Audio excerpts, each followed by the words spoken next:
Hey guys, it's Leah B from Prestige Veteran Medical Consulting. I'm a U.S. Army veteran, physician assistant, and former compensation and pension examiner. I wanted to come on today and discuss asthma and what happens in a C&P exam.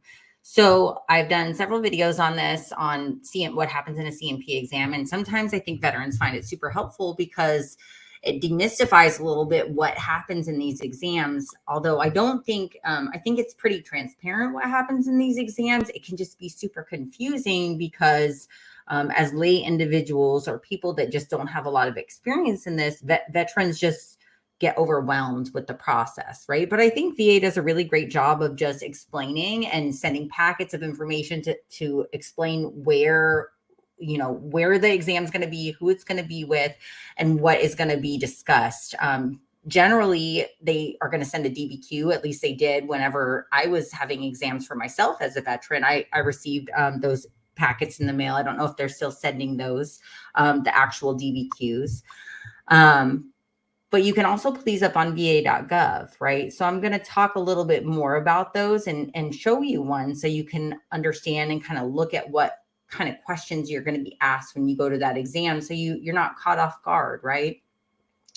So when you are scheduled an exam for asthma, you're going to get a packet in the mail that's going to tell you who it's going to be with, right? Who is the examiner, how long they've been doing it, where is the exam going to be at, and when is it going to be, right?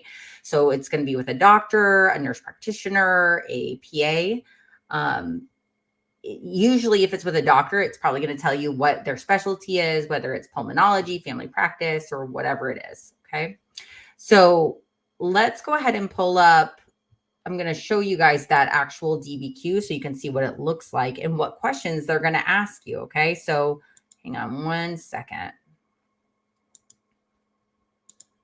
Okay. So here's that DBQ, and I'm going to go ahead and make this a little bit larger for you guys. Okay. And let me go up to this top page. All right. So the DBQ is a document that the VA provides the examiner so that they can get a bunch of questions together and show you to show the rater, the rating criteria, that the key and pertinent information they need to know if they decide it's service connected, at what rating you fall into. Okay. So on this first page, let me see if I can minimize this little section over here. There we go. On this first page, it's going to basically be information about you. Okay. That might be a little bit. Here we go. There we go. Information about you. This is on VA.gov, by the way. This is respiratory condition disability benefit questionnaire. Okay. So your name, you can also ask your treating doctor to fill this out. So you can go and get this off of VA.gov. Just go to VA.gov and look for asthma DBQ or respiratory DBQ. You can ask your treating doctor to fill this out if you'd like. The treating doctor or the C&P examiner is going to fill out this information on you. Was this done in person? Are you a VA healthcare provider? Are you completing this DBQ at the request of the veteran? What evidence was reviewed? So no records reviewed. There were records reviewed. What were the records reviewed? Like your C file, your private treatment records, the date ranges, etc. Okay. Now the next question is, does the veteran now have, or have they ever been diagnosed with a respiratory condition? So this DBQ covers a myriad of conditions, not just asthma, but we're just going to go over asthma today. But as you can see, this one has emphysema, COPD, chronic bronchitis, some other stuff. Okay. But so asthma, if you've got asthma, what that ICD or diagnostic code is, and the date of diagnosis. Okay. I'm going to bypass because these are those other conditions we're not going to talk about today. But if you have more than one condition, they can put them on here as well. Okay. This block is for if you have other conditions that aren't listed above, for them to list that. Okay. Describe the history. Okay. So when did it start? So they're going to ask you about that. So if it started on active duty, you're going to talk about that. If it was while you were deployed, you're going to talk about that. If it started in childhood and you believe that your service aggravated or made the condition worse. Hey, I had it when I was a kid. It was really basic, but then I came on active duty. It got much worse after 10 or 15 years for, being around these solvents or being around, deployed or whatever.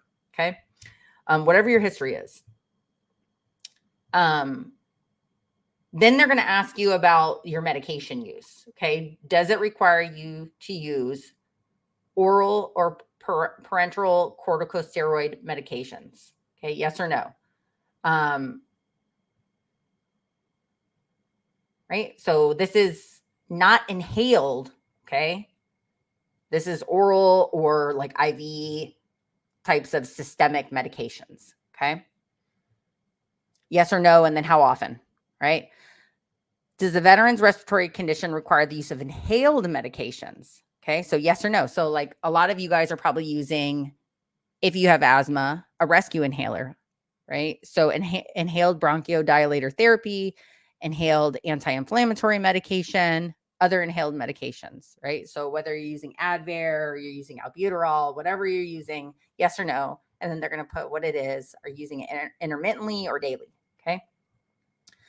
Does it require the use of oral bronchodilators? So there's a difference between inhaled and oral, okay? Inhaled is the spray that you spray, right? And you inhale. And then oral is like a tablet, right? So does this veteran's respiratory condition require the use of antibiotics? If so, how frequently? Do you got to use oxygen? If so, how often? Do you have any of the following pulmonary conditions? If yes, check all that apply. So again, if it's asthma, it says complete part A below. All these other ones, you're supposed to they are supposed to complete that specific section. Okay, so we're just going to go over part A because we're just talking about asthma today. Okay, so asthma. Has the veteran had any asthma attacks with episodes of respiratory failure in the past 12 months? Yes or no? And then if you have, how many? Has the veteran had any physician visits for required care of exacerbations? Yes or no? Indicate frequency of physician visits for required care of exacerbations over past 12 months. So less frequently than monthly or at least monthly. Okay, so that's like, as you know, if you're having an asthma attack that requires you to go to the doctor and get seen. Okay. And then that's it for this asthma section. The rest of these sections, B through whatever, C, D, all these are for different conditions that will go over on different topics, but these are for, different, not for asthma. Okay. So let's skip down to past these sections. Then there's going to be a section on scars. Okay. So there's always usually a section on scars on pretty much every DBQ. So if you had some medical procedure related to your asthma, you might have a scar. Okay. And if so, then there's going to be another DBQ that's required related to that scar. We have another video on scars if you want to check that out. Diagnostic testing. Okay. So if there's diagnostic testing, if you had a chest x-ray, big one for this is pulmonary function testing. A lot of people with asthma have pulmonary function testing that's performed, and that helps to determine like the level of severity. So that's going to be put on here if you've had some of these studies done. Okay. And then the findings for that from that pulmonary function testing and those results are going to be listed on here by your doctor, or I'm sorry, by the C&P examiner. Okay. Again, these are more pulmonary function testing results. Again, more pulmonary function testing results. Exercise capacity testing, has that been performed? Are there any other significant diagnostic tests? And then there's going to be a functional impact section, like how does this impact your ability to work? So make sure you describe that. If there's something, if you're having asthma attacks, if you have a job that requires you to be outside and during specific seasons, maybe you do some kind of environmental investigations and you're outside, or maybe you're just like, maybe you just do lawn maintenance, right? And you're outside and you have a lawn care company and you're outside a lot and you have these flare-ups all the time because of seasonality, right? Make sure you discuss those kind of things, right?